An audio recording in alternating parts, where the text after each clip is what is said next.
godhonge meniran sawara ketemu dadi pikiran ora layaku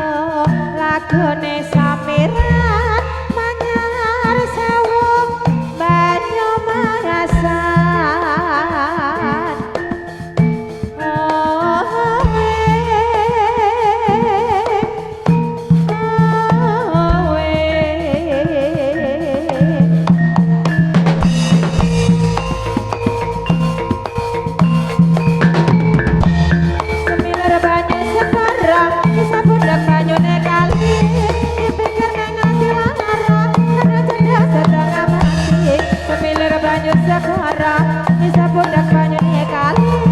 dipikir nang dilarang kadang jodoh setengah mati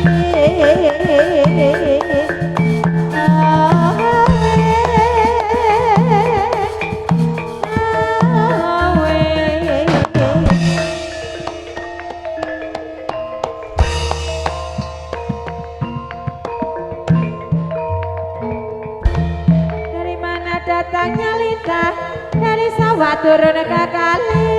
dari mana datangnya cinta dari mana turun ke hati dari mana datangnya lintah dari sawah turun ke kali dari mana datangnya cinta dari mata turun ke hati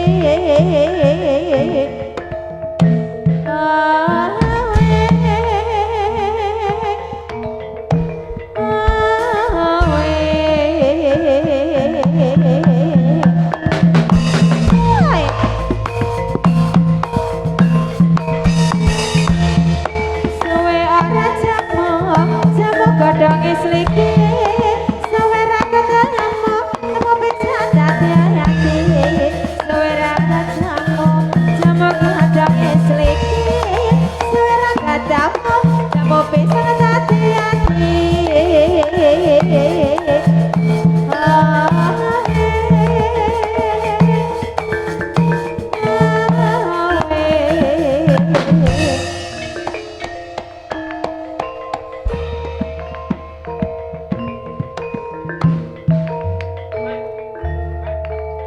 Selaka pada ela-ela sirama menyasala oleh payung ngono mak jandit lolopa